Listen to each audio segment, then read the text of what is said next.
Yeah, so I really like that about philosophy, right? So going back to the beginning of the class, if you remember, I had you guys read Bertrand Russell, The Value of Philosophy.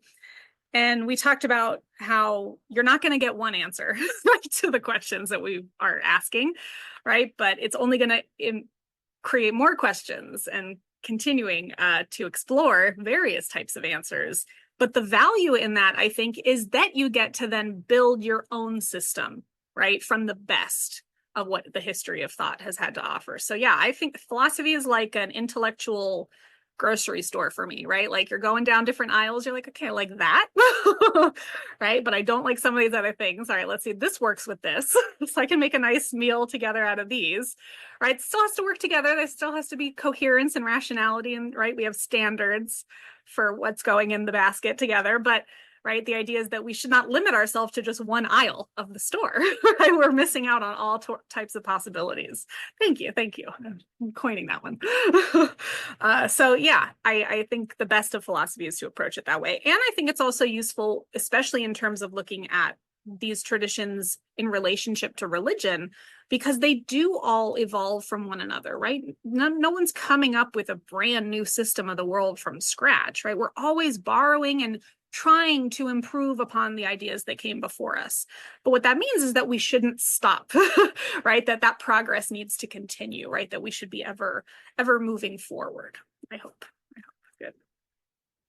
Good. So any other thoughts, questions before we dive into Monza today? It is our last class, so I want to give anything you guys want to talk about priority before lecture. Oh, my pleasure. My pleasure. Thanks for coming and participating.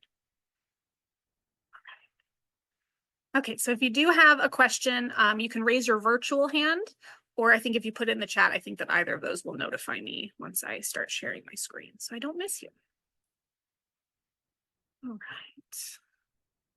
So I don't know that we'll get through all of the Neo-Confucians today, but again, I'm not diving too deeply into each one of these. Even on the quiz, if you just have the PowerPoint open, it's just a quick reference. But the ideas, right, that we want to convey in this week's content is, again, what we were just saying, how these ideas have built upon not just one, but numerous traditions that came before. So in this case, Neo, right? Well, Neo always means new. So we're looking at one of Kongza's other really significant disciples, right? We already looked at Shunzi. Now we're looking at Mengzi, right? We talked about him a little bit already. These two had very different ideas on human nature. One of them thought human nature was inherently bad or evil, but we clarified what that meant, right? Shunzi thought that humans had we were born with a certain type of moral blindness, right? We needed to cultivate our moral insights and our virtue. Mengzi, on the other hand, is the one who's more glass half full, right? The idea that humans all start out with moral sprouts. So that's what he means when he says human nature is good. Not that we're fully fledged virtuous, right? We still have to cultivate it, right? So both of them are Confucian in the idea that we have to add, right? So we're currently lacking something in virtue that we need to add to it, which, if you recall, is very different from the Taoist perspective, right? Which is that human nature is spontaneously good, right? But society has covered it up and murkied it up for us. So we have to get away from society and get back in touch with our spontaneous intuitions.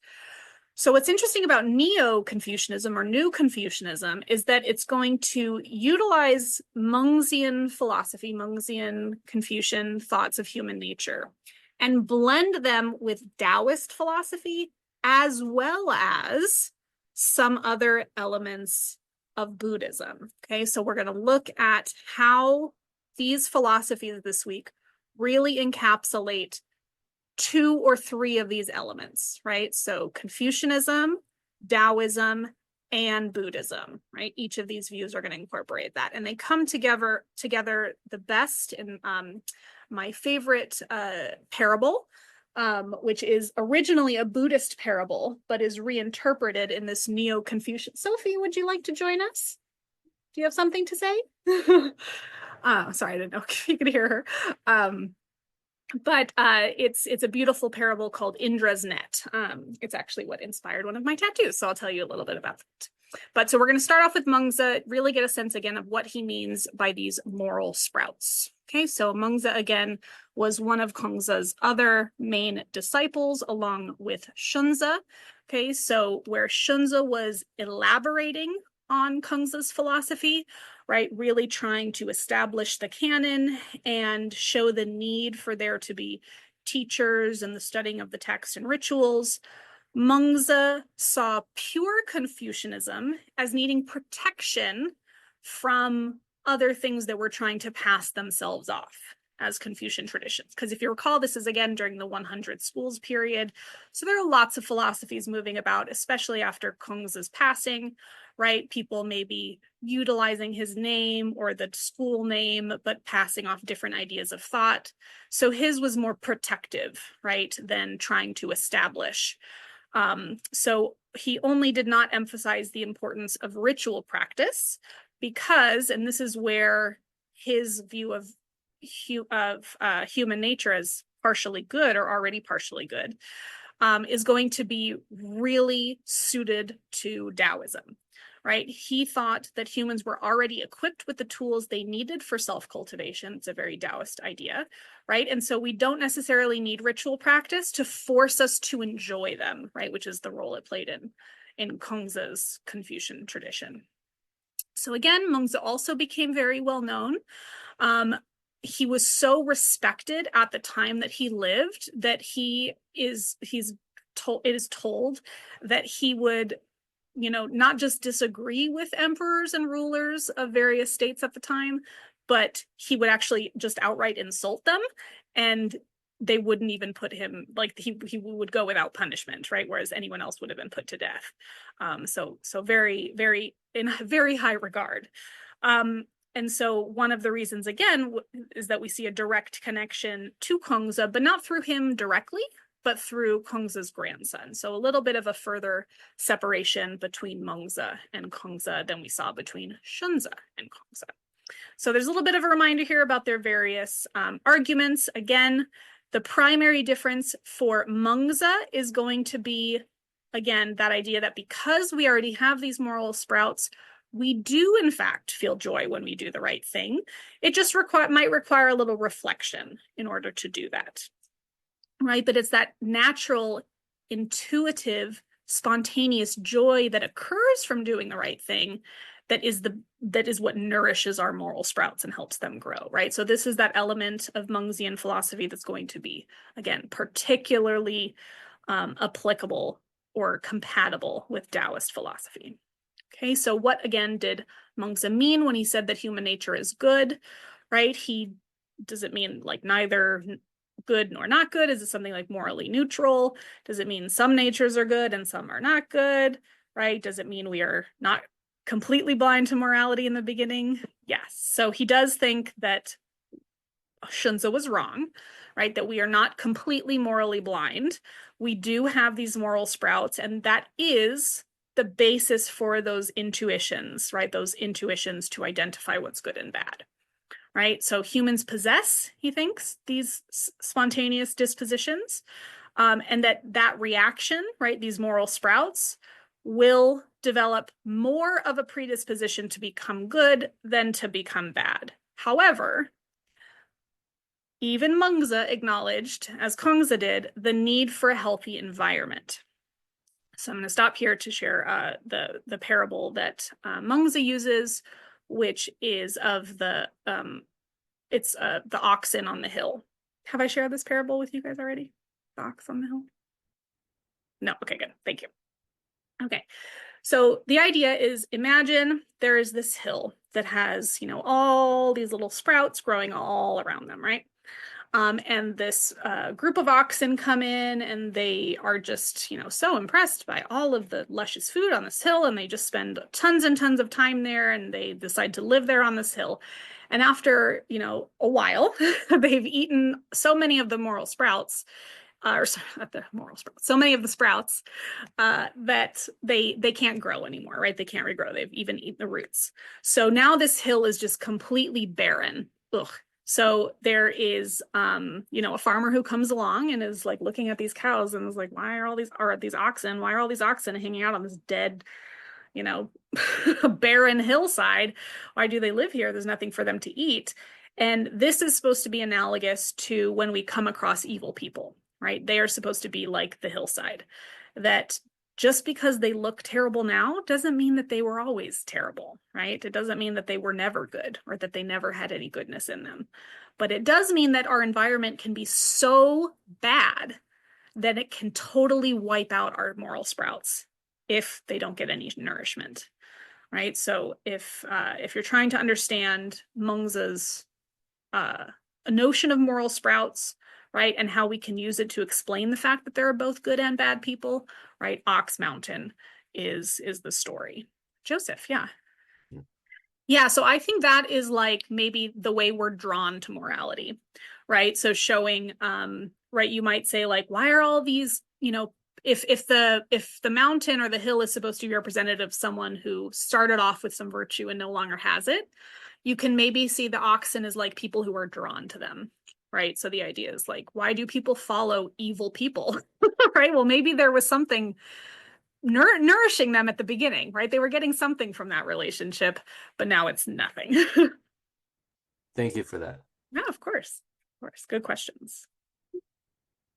Okay, so again, the oxen as well, maybe, right? The other people, it's society. So like, again, maybe just the need for us to constantly be around other people. Maybe that is what takes away. So there's lots of ways in which the oxen can represent other people, either as followers or in this case, maybe just as society in general, right? As the thing that eats away at our moral sprouts. Yeah. So one of the ways in which he thinks society does this is that it makes a show of righteousness, but actually distorts our inherent goodness, right? So people are able to brag about doing something, but are not able to necessarily demonstrate that they're good. So we can think of, you know, I mean, honestly, the only analog I can think of is the fact that like most people in this day and age are not likely to give to charitable organizations unless it's tax-free, right? Or they get a tax break, or right? They have to get something in return in order to do the right thing, right? And really it's because they want to either get that break or they want the credit to be able to say like, oh, hey, I donated to this thing, right? That virtue signaling, right? So the idea is that we don't really value in society good people, right? We don't reward them with a better life, right? Or even our respect necessarily all the time, right? Instead, we tend to reward the people who just like to make a show of righteousness without actually being good on the inside. Yeah, yeah. So one exception, and this is something I think is up for debate currently, is that society in the Confucian tradition, even according to Monza, right? So even under this Neo-Confucian tradition, which has some Taoist elements, and remember, Taoism is very anti-society. One role that Mengzi does still acknowledge that others play in our ability to cultivate virtue is shame, right? So there is this Confucian notion that our ability to experience shame in front of other people is actually a useful part of us cultivating virtue. The problem is, though, is that a lot of people don't seem to experience this. They are literally shameless, for better or for worse. They seem to not be embarrassed, or you know, they're so living in their own bubble that they just think whatever they want, right? So yes, but it's not something that we can necessarily always rely on, which is maybe a problem, right? If we're trying to cultivate ourselves and we need shame to do that, if we don't have it, maybe we're not able to cultivate it. But then did we have any moral sprouts, right? Yeah, so there's still some questions there, but Mengzi would still probably say that even those people who are shameless, that's probably just them now as a barren ox mountain, right? It's not really representative of them in their true initial starting point. Like I'm sure at one point they experienced shame, and then they have since learned to cut that off or something like that, maybe as a defense mechanism. All right, so then how do we become good, right? We have these moral sprouts, but of course we need the right conditions. So we have to start with these pre-reflective instincts, right? So pre-reflective, again, meaning it's just instinctual. It's not something we think about. And so the common parable is like if you see a child who's about to fall in a well, right? If you have moral sprouts, you will just react, right? You won't think about it. But again, hopefully, hopefully everyone shares that intuition, unless you're like a sociopath or a psychopath, you might not share that intuition. But right, the idea is that most people should share that intuition, right? And that those are your moral sprouts. And the idea is that when we act in accordance with those instincts, that is what produces joy, right? So this is again already very different from Shunzi and the traditional notion of Confucian cultivation of virtue, which talked about how difficult and uncomfortable and painful and hard it is, right? And so more so than just experience joy, right? That joy increases the more we reflect on the thing. And then when we decide to extend those feelings to other situations, right? So we extend that feeling of helping a child to situations where, oh, well, there's lots of people who are about to die. They just don't happen to be in my proximity, you know, that I can grab them, but I might be able to help them in other ways, right? So you extend that feeling of joy from helping one person in an instinctual situation. By reflecting on it, you can then extend it out into the world in other ways, right? And so in this sense, again, we're seeing an opening for a more Taoist philosophy because you don't necessarily need a teacher or ritual practice for this to happen, for this cultivation to happen. You don't even necessarily need the texts. So this is a great departure from the ideas that Shunzi talked about as being core to Confucian philosophy, right? So Mengzi is really not a traditional Confucian in that sense, right? But very much setting up the basis for the Neo-Confucian tradition to follow.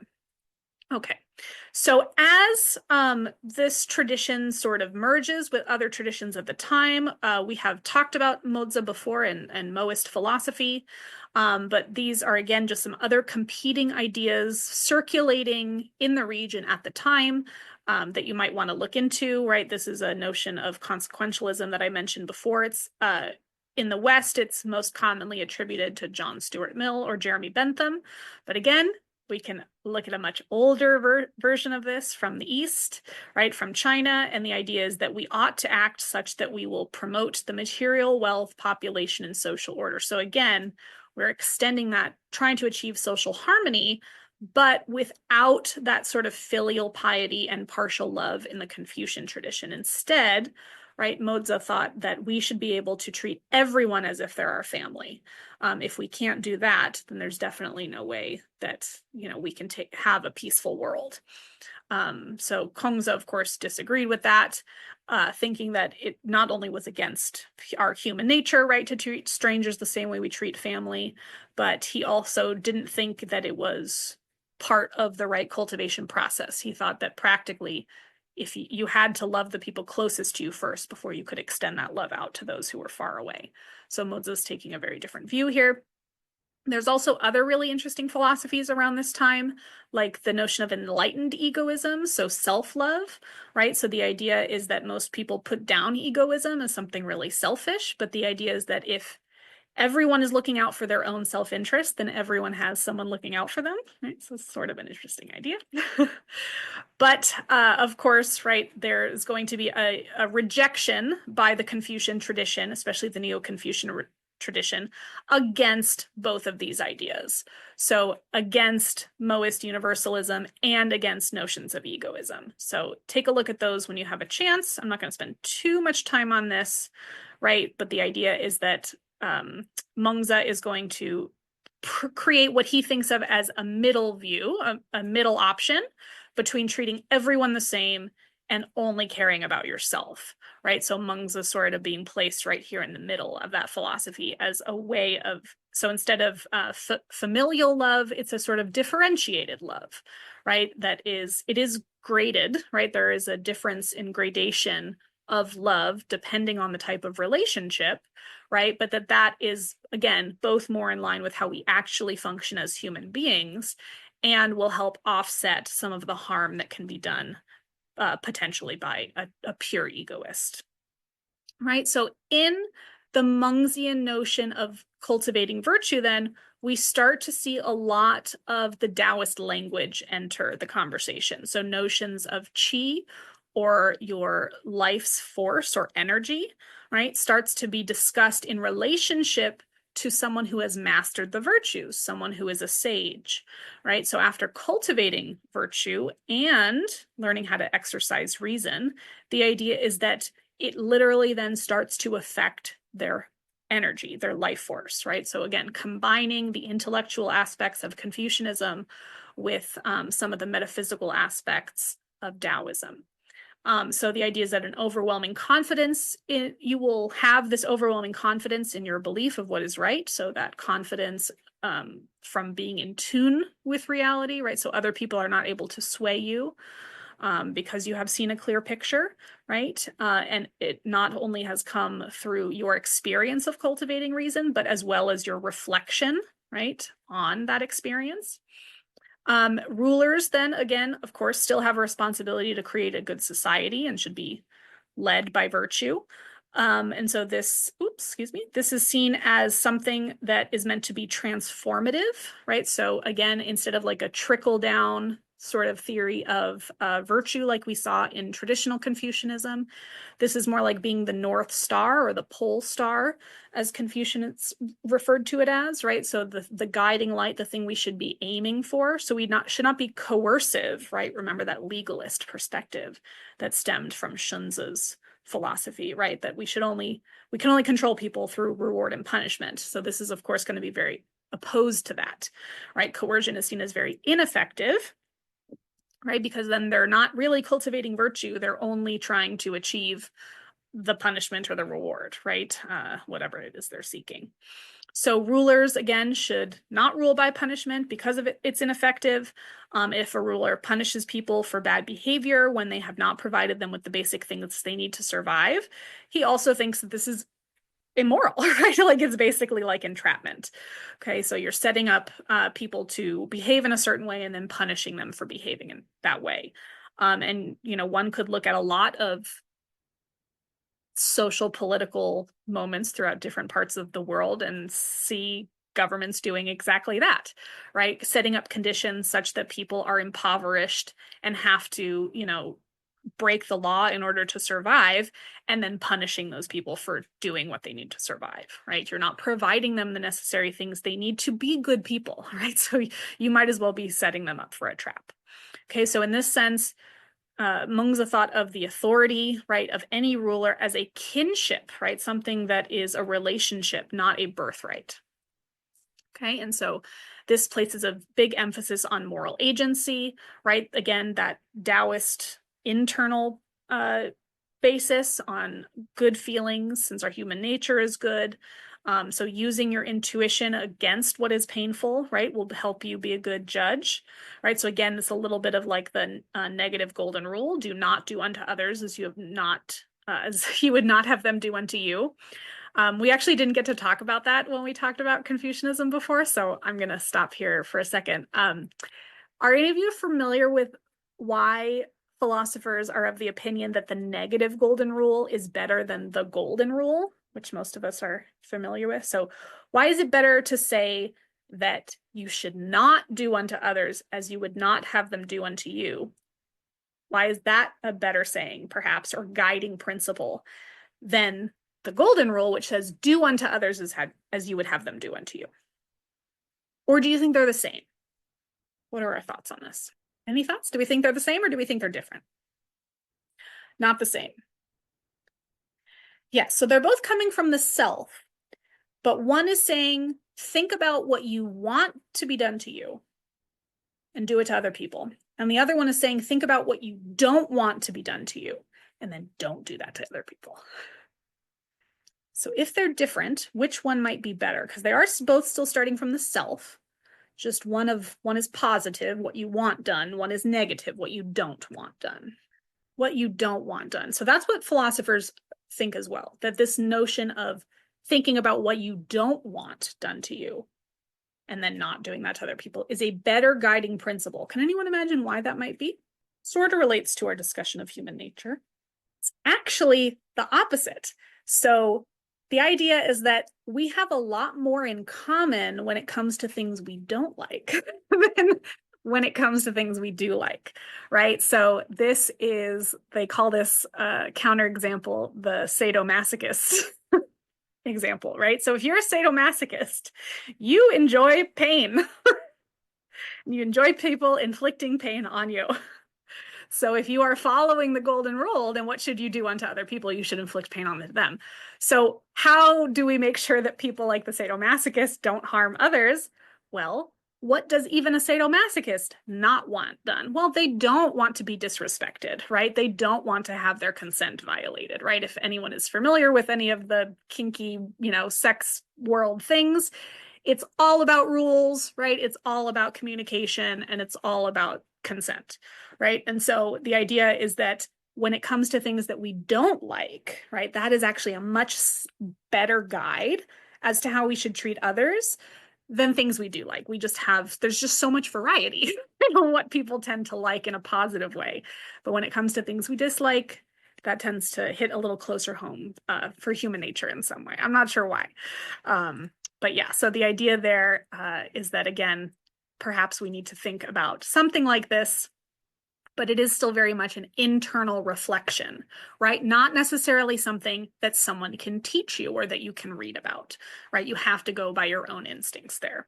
And then again, eventually, right, we can make that work with our outside behavior, but that cultivation of our activity alone is really not enough, right? It's really a focus on these feelings, right? And making sure that we're experiencing joy and then increasing that level of joy upon reflection. Okay, so when there are competing virtues, we're just going to weigh which ones are more important, right? We ought to, again, be very careful of the people who claim to be the best. Yeah, village worthy, as they're called. Anyone who claims to be perfect, anyone who claims to have all the answers, anyone who claims to be the savior of it all, right? All of that narcissistic stuff, right? Be very conscientious of it, right? All of that lack of humility is a sign that someone is not virtuous, right? And even if most of the town believes them, that doesn't mean that you should, right? So it doesn't matter how many followers someone has, right? Who's supporting them or not, right? Anyone who's claiming that level of perfection, right? Big red flag. Do not trust them, according to Monza, right? They are thieves of virtue, right? They're doing that thing where they make a show of righteousness.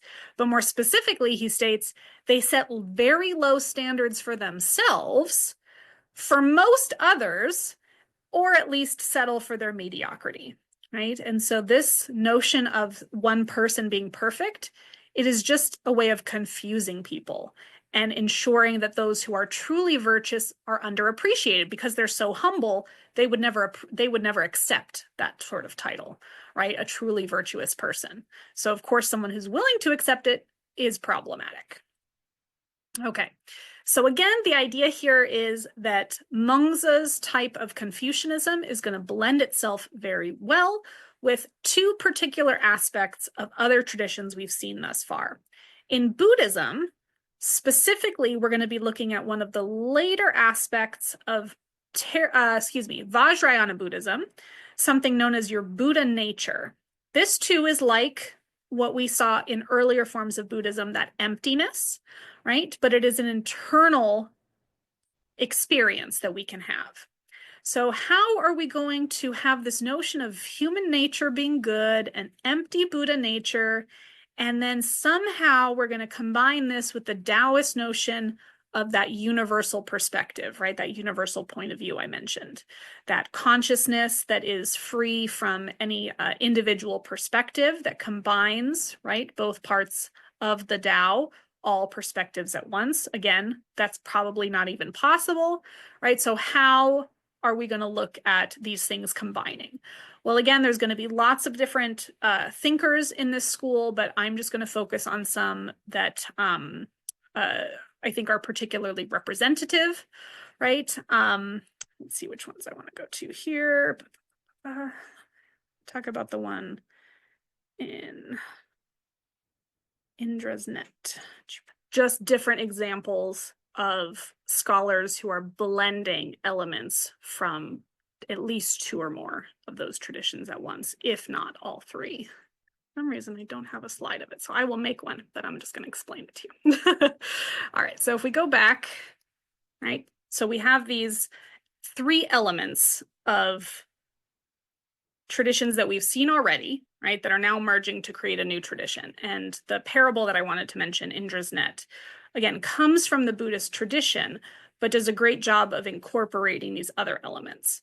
So has anyone ever heard of Indra's net before? Okay, so Indra comes from actually what original religion that predates the Abrahamic religious traditions, known as Zoroastrianism. So Zoroastrianism was the first monotheistic religion. Earlier forms of it were polytheistic, many different gods, and one of those gods was Indra, and another one was Soma. So if any of you like the book 1984, you remember the drug Soma? It's named after this god, the god of illusion, right? So the drug Soma makes you hallucinate, right? So yeah, lots of interesting literary references there.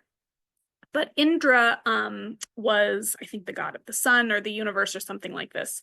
But so Indra's net is meant to represent the sort of fabric of reality, right? So if any of you are interested in like string theory, you're probably picturing something like Indra's net, right? It's described as just this infinite net, right, that crosses over everything. And at the crosshairs of each bit of thread in the net is a diamond.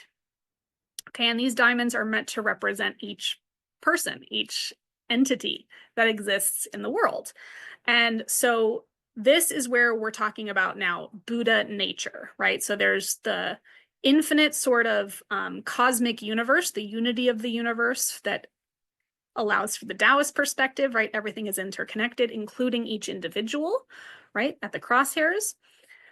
And the idea is that those diamonds actually start off being covered by dust. Okay. And so that dust is meant to represent societal illusions, right? The mistaken teachings that society has given us, right? That have either in the Mengzian sense, crushed our moral sprouts, or in the Taoist sense, have prevented us from being able to see our true selves or our lack of true self, our anatta.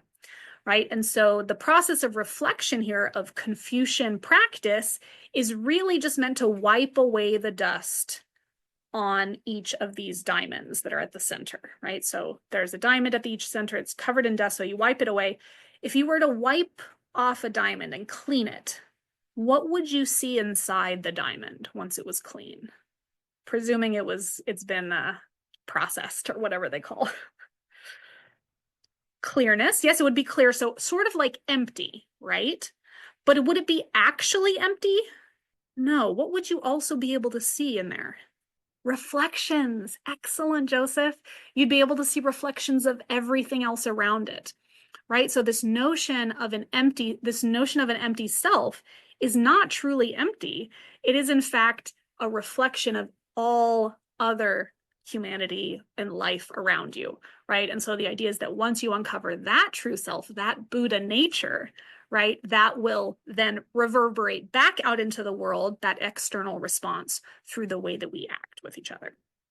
So that's my favorite parable. I think that that's a beautiful sort of way of bringing together these different ideas, right? So I have Indra's net here. But right, the idea that even if we're wiping away something, right, and even if you're not seeing, right, even if you are like Siddhartha Gautama and you look inward and you don't experience a permanent self, right, an immortal soul, that doesn't mean you're empty of anything, right? There's still the whole infinite universe is within you, right? We can be all mushy about it. Yes, good. All right, so with that, we can talk a little bit about some of these specifics, but again, I'm really not going to be hounding you on them too much. Just have the PowerPoint open with you when you take the quiz. So I'm going to just let then the last 10 minutes be for questions, thoughts, remaining things. It can be on anything we've talked in the class, just because this is our last class of the quarter.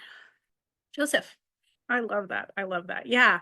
And I'm glad that you got that, because sometimes this is like one of those moments where I appreciate Taoism's, skepticism of language. Like it often feels like words are inadequate to express like what this is meant to convey. But yeah, I hope that it came across that powerful, because it really is meant to be, right? That all of the things, and again, if I'm tying it back to the show The White Lotus, which again I highly recommend, right? The dust is it's the illusion of our sense of self that we are attached to, right? That true Buddhist criticism of Atman, right? That we really are connected to our ego and the story that we have created about ourselves. But if we even think about, what we know about modern psychology, we know that, what we think about ourselves is nothing like what other people think of us, right? So if you think about, all the effort we put in to try to control how other diamonds reflect us, like we can't, right? And we can't control how we reflect other people back, right, to themselves. And again, I think this can help us understand how people are when they're maybe mistreating each other, right? Have you ever heard that like any judgment people make of someone else is really just a reflection of how they feel of themselves, right? So they're just putting that out there, right? Getting that back. Yeah. So again, think about the ways in which these kinds of lessons, again, their goal is to be useful, right? To help us understand why there is chaos and disharmony, right, in the universe now. And the idea is that if we can understand what's causing it, hopefully then we can remedy that, right? So again, maybe this goes back to the nirvana being just a temporary sort of state, something that we come into and go out of as we're cultivating virtue, right? Maybe some moments it's really easy to see your diamond clearly and everyone else's, and I'm sure other times it's really not, right? But that it's a sort of ever evolving, lifelong process, or in the case of Buddhism, many lifetimes and many reincarnations. Good. Any other questions or thoughts? All right, well, I'll hang out for the next 5 minutes if there are any, but thanks so much for a wonderful quarter, you guys. I love teaching Eastern philosophy. As as much as I love philosophy of religion and other things that got me into philosophy, Eastern philosophy has, again, by far been, I think, the most useful in dealing with life. So I hope you've gained something from it. Yay! Well, if you need any, I know you guys are like getting ready to graduate and do other things, but I am teaching philosophy of religion and comparative religion next quarter if you're interested in any more religion classes. My pleasure, Victor. Thanks, Maxwell. Yes. Thank you for asking. So I went to Taiwan to do a study abroad. This was back in, oh my God, 2018. That feels like forever ago. But part of the study abroad program was centered around this class and another class. And so we went to places of worship from each of the major religious traditions that we covered, right? So when we did Hinduism, we got to go practice some of the kirtan spiritual music and talk to some Hindu gurus. When we did Confucianism, we went to Confucian temples and engaged in some little activities around the different noble skills that one might develop in the historical Confucian tradition. When we did Taoism, we did Taoist temples, but also did some Tai Chi, which was really fun. Yeah, it was just a really, really amazing experience. And I wanted to share some pictures that I had from it if I can find it. If you're interested, but I also have it. So here's the old web page from the program. It is. Yeah. It's a cool city. I was just lamenting the other day how much I miss how just convenient the food was. Like just you could go out any time of day. It felt really safe, and you were always within a 5-minute walk from amazing cheap food. Oh, Fo Guangshan, there it is. So this is from the 3 days that I spent at the Buddhist monastery called Fo Guangshan, and it has the largest set of female nuns, Buddhist nuns, which is really impressive considering it is how hard it is to ordain nuns in the Buddhist practice, because there are extra rules for them. So we basically got to do like every single type of meditation. We did calligraphy meditation, walking meditation, seated meditation, tea ceremony meditation. It was amazing. My goal at some point is to, for all the religious traditions that I've studied, is to do something like that, right? To go and spend time like as a practitioner in that space to get some of that firsthand experience. It's so important. And most Buddhist monasteries do this. Like they are open to the public. Like you can sign up. I think Fo Guangshan has, like they probably have a website with some of their programs. So you can do like short ones, long ones. Yeah, they're very much advocates of education, which is wonderful. A lot of scholarship in the Buddhist tradition. Yeah, so this is actually something we're going to be talking in the philosophy of religion class. And specifically, the idea is in philosophy is called the problem of religious diversity, right? So what do we do with the fact that there are so many competing religious traditions, and how compatible or incompatible are they actually? And so I actually have a little bit of information about it on the website. There's a link to the digital version on there. You don't have to buy it. But so the problem has a couple of different options, but one thing you'll notice about Eastern traditions is that they tend to be what we call more inclusivist, meaning that Eastern religious traditions allow for the possibility that you can be more than one thing at once, whereas Western religious traditions don't. They're more exclusivist, right? They think that you can only, if you are one thing, then you automatically can't be other things. And so that's just like a difference of attitude in the role religion takes, right? So Western religious traditions, the Abrahamic traditions, tend to view themselves as sort of covering all domains of life, right? Like you don't need anything else if you have those traditions. Whereas Eastern traditions see themselves more as focused on certain domains of life, right? So you could see Confucianism as really just governing the way maybe a government or a household should function, right? With ritualistic everyday activities and, authoritative relationships. But then maybe you're Taoist in terms of your medicinal and physical activities, and maybe your diet or something like this. And then maybe you're Buddhist about your funeral ceremonies and these other things. And then maybe you can still also have a Christian wedding, right? Like you can still do all these things all together at once. And that's not seen as a problem. And that's just that's a difference in cultural perspective, I think, on the role that religion plays. Thank you so much for a wonderful quarter, Joseph. I really Yes. appreciate you.